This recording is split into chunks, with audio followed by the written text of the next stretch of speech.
Hello बच्चों, let's read this question. Question says match column 1 with column 2. Column 1 में दिया है सिस ब्यूटुइन ट्रांस ब्यूटुइन. ये हमारे पास कंपाउंड्स दिए गए. कॉलम 2 में functional आइसोमेर्स टॉटोमेर्स. Dipole moment is 0. Dipole moment is not equal to 0. Right? Options are given to us. The key concept for this question is isomeris. Isomers क्या होते हैं? आइसोमर्स हमारे पास वो कंपाउंड्स होते हैं which have same molecular formula. ऐसे compounds जिनका molecular formula क्या हो, सेम हो, but different, but they have different chemical and physical properties. They have different chemical and physical properties. Isomers are basically those compounds which have same molecular formula but different chemical and physical properties. Right? Next की बात करें. Next हमारे पास है functional isomers. Functional isomers basically हमारे पास वो isomers होते हैं, जो डिफरेंट होते हैं किसमें? प्रेजेंस ऑफ फंक्शनल ग्रुप में. जैसे हमारे पास अगर एक मॉलिक्यूलर फॉर्मूला लिखे हम लोग C2H6O, C2H6O, राइट. इससे हमारे पास एथाइल अल्कोहल भी हो सकता है और डाइमीथाइल ईथर भी, राइट. इन दोनों में क्या डिफरेंट है? इन दोनों में सिर्फ फंक्शनल ग्रुप डिफरेंट है. इसमें कौन सा फंक्शनल ग्रुप है? इसमें अल्कोहल प्रेजेंट है, राइट. इसमें alcohol as functional group present है. और इसमें कौन सा फंक्शनल ग्रुप प्रेजेंट है? Ether which is ROR. And हमारे पास इसमें है अल्कोहल विच इज ROH. ठीक. Functional group isomers. क्या बोलते हैं? Functional group isomers, right. Next है हमारे पास टॉटोमेरिस. टॉटोमेरिस हमें वहां देखने को मिलता है जहां पे जो हमारे पास ग्रुप होगा उसके अल्फा पोजीशन पे, उसके अल्फा कार्बन पे हाइड्रोजन प्रेजेंट हो. जैसे हमारे पास कार्बोनिल ग्रुप होते हैं, राइट. इस कार्बोनिल ग्रुप की अल्फा पोजीशन ये वाली, इस पे क्या है? हाइड्रोजन है. ये हाइड्रोजन कुछ ऐसे जाएगा, ठीक. और क्या बन जाएगा हमारे पास? हमारे पास ये बन गया इनॉल. क्या बन गया? इनॉल. और इसको बोलते हैं हम लोग कीटो, राइट. इसको बोलते हैं कीटो और इसको इस फॉर्म को बोलते हैं हम लोग इनॉल. तो ये हमारे पास क्या है? कीटो इनॉल टॉटोमेरिस. नेक्स्ट हम लोग देखते हैं क्या? नेक्स्ट हम लोग देखते हैं सिस ब्यूटुइन और ट्रांस ब्यूटुइन, राइट. सिस ब्यूटुइन और ट्रांस ब्यूटुइन. जब हमारे पास दोनों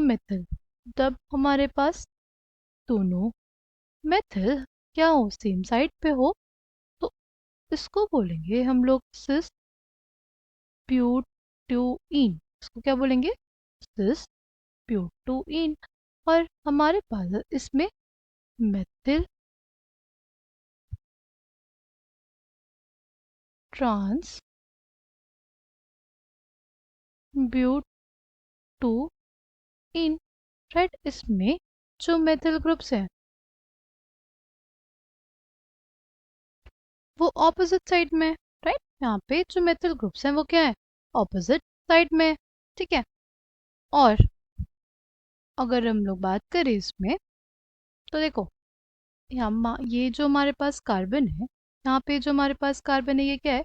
ये sp3 हाइब्रिडाइज्ड है. और ये कार्बन जो है वो हमारे पास क्या है? sp2 हाइब्रिडाइज्ड है.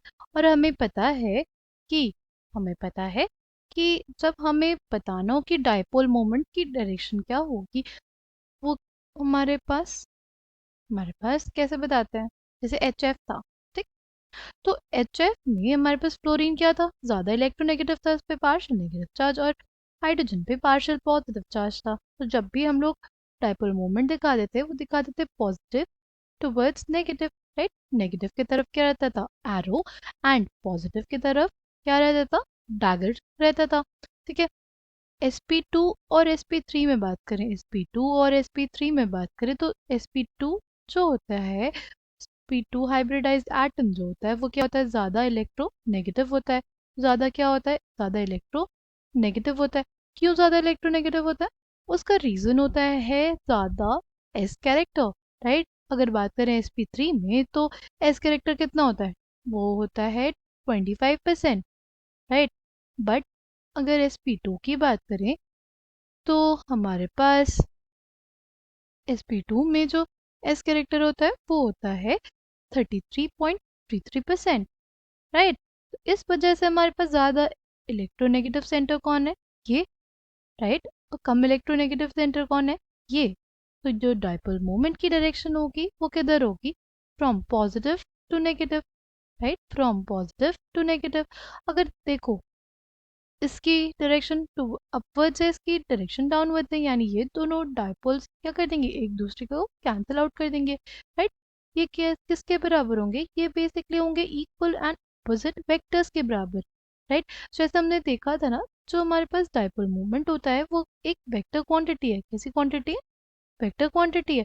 अगर हमारे पास इक्वल एंड ऑपोजिट वेक्टर्स होते हैं तो हमारे पास जो रिजल्टेंट वेक्टर आता है वो क्या होता है, ज़ीरो आता है। तो वैसे ही इस केस में भी हमारे पास equal and opposite dipole moments है। इस वजह से इस मॉलिक्यूल का जो डाइपोल मोमेंट आएगा वो क्या आ जाएगा, वो आ जाएगा हमारे पास ज़ीरो। बट अगर इसमें देखें तो हमारे पास डाइपोल की direction from positive to negative, इसमें भी हमारे पास जो डाइपोल की direction from positive to negative, right. तो इसमें देखो ये दोनों क्या है, दोनों ही डाउनवर्ड डायरेक्शन में। इस वजह से हम लोग बोलेंगे इसके लिए जो डाइपोल मोमेंट होगा वो ज़ीरो नहीं होगा, इसके लिए जो डाइपोल मोमेंट होगा वो ज़ीरो नहीं होगा। डाइपोल मोमेंट क्या हो जाएगा, हमारे पास एड अप हो जाएगा, ठीक। तो सिस ब्यूटोइन के लिए dipole moment is not equal to zero, यानी ए का एस किस में दिया हुआ है, सेकेंड में दिया हुआ है। फिर बी के लिए हो जाएगा हमारे पास डाइपोल मोमेंट इज ज़ीरो, ठीक।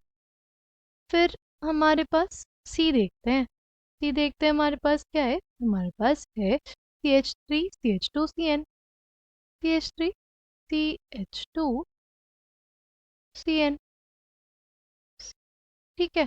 इसमें देखो, इसमें हमारे पास क्या है कि हाइड्रोजन इधर मूव करेगा और कुछ ऐसे, ठीक है। तो इसमें हमें क्या देखने को मिलेगा, इसमें हमें देखने को मिलेगा टॉटोमेरिस, इसमें हमें क्या देखने को मिलेगा, इसमें हमें देखने को मिलेगा टॉटोमेरिस, ठीक। यहाँ पे ये जो टॉटोमेरिस हमें देखने को मिला, यहाँ पे जो हमें टॉटोमेरिस देखने को मिला, इस वजह से ऑप्शन सी से मैच हो जाएगा क्यू, ठीक है।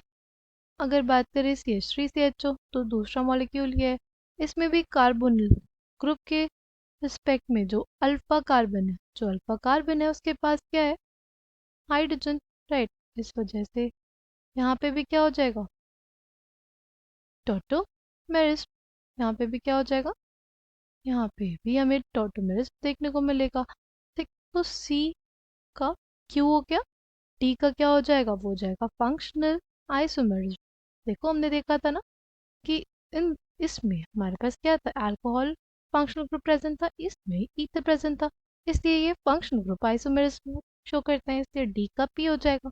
Correct answer for this question will come out to be option 2। I hope you understood it well, thank you, all the best.